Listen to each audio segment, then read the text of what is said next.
Exercise 6.1, question number 7.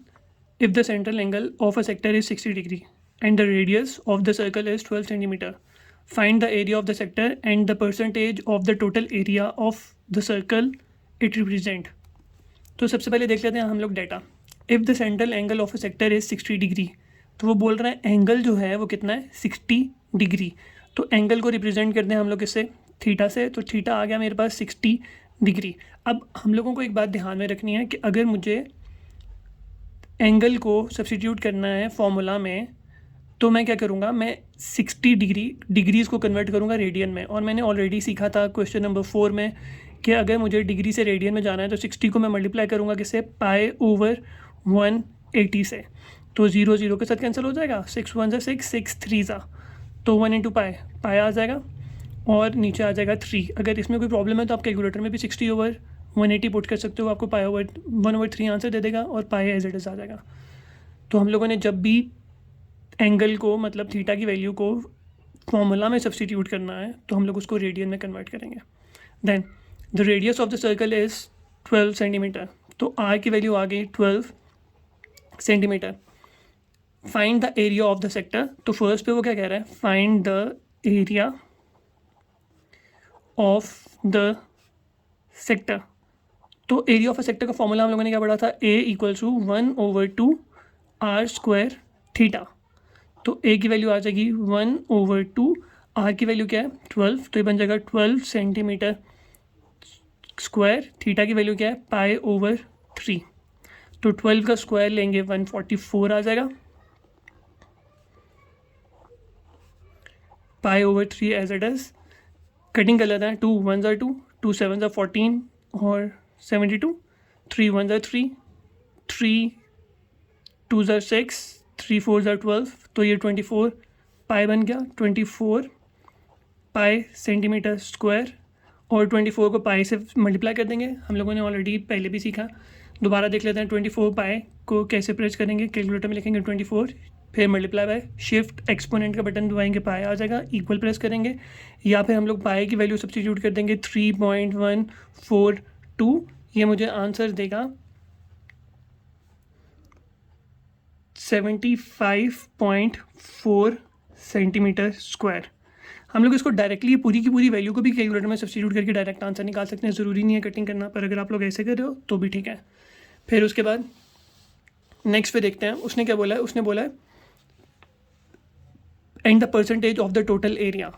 तो second पे मुझे फाइंड करना है परसेंटेज ऑफ टोटल एरिया. ये कहाँ से मैंने लिखा, यहाँ से क्वेश्चन में से, percentage of the total area of the circle it represent. तो परसेंटेज ऑफ टोटल एरिया के लिए मेरे पास फॉर्मूला क्या है, percentage of total area is equal to area of sector over area of circle multiply by 100. इसको भी हम लोगों को याद करना पड़ेगा फॉर्मूला को.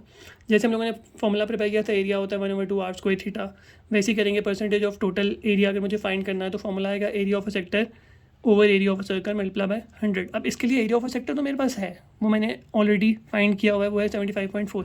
Area of a circle find कर लेता है. तो एरिया ऑफ सर्कल का फॉर्मूला ऑलरेडी हम लोगों ने छोटी क्लासेस में भी सीखा है, वो होता है पाई इंटू आर स्क्वायर. तो पाई एज इट इज़ आ जाएगा. आर की वैल्यू मेरे पास थी 12, तो मैं यहाँ पे पुट कर दूंगा 12, तो ये बन जाएगा 12 का स्क्वायर. तो ये मुझे आंसर मिलेगा 144 पाई. तो 144 को कैलकुलेटर में सब्स्टिट्यूट करेंगे, मुझे वो आंसर देगा 452.39 सेंटीमीटर स्क्वायर. ठीक है. अब एरिया ऑफ अ सेक्टर मेरे पास आ गया 75.4, एरिया ऑफ अ सर्कल ये आ गया. फॉर्मूला में वैल्यू सब्स्टिट्यूट करते हैं, क्या है मेरे पास, percentage of total area equals to area of a sector की वैल्यू क्या थी 75.4 centimetre square over 452.39 centimetre square multiply by 100. इसको कैलकुलेटर में लिखेंगे एज इट इज़, लिखेंगे 75.4, फ्रैक्शन वाला बटन प्रेस करेंगे 75.4, फिर डाउन एरो के बाद 452.39 मल्टीप्लाई बाय 100, या फिर क्या करेंगे 75.4 मल्टीप्लाई बाय 100, जो आंसर आएगा उसको डिवाइड कर देंगे 452.39 से, तो ये आपको आंसर देगा 16.67%। ठीक है, इसको दोबारा से देख लेते हैं। उसने मुझे क्या बोला, उसने मुझे बोला सेंट्रल एंगल 60 डिग्री है, मैंने 60 डिग्री को कन्वर्ट कर लिया रेडियन में पाई ओवर 180 से मल्टीप्लाई करने के बाद। देन रेडियस आ गया 12 centimetre. We have to find the area of a sector, तो हम लोगों ने एरिया का फॉर्मूला लगाया 1/2 r स्क्वायर थीटा। वैल्यू सब्स्टिट्यूट की, कैलकुलेटर में वैल्यू सब्स्टिट्यूट करेंगे, वो हमें आंसर दे देगा। Then find the percentage of the total area, तो परसेंटेज ऑफ टोटल एरिया का formula area of a sector over area of a circle multiply by 100। तो एरिया ऑफ अ सेक्टर मेरे पास है, एरिया ऑफ अ सर्कल मैंने find कर लिया pi r square, तो pi into r square, value substitute की, कैलकुलेटर में आंसर आ गया। Percentage of total area, area of a sector put किया, एरिया ऑफ अ सर्कल की वैल्यू पुट की, मल्टीप्लाई बाय 100 कैलकुलेटर में सब्स्टिट्यूट किया और आंसर निकाल लिया।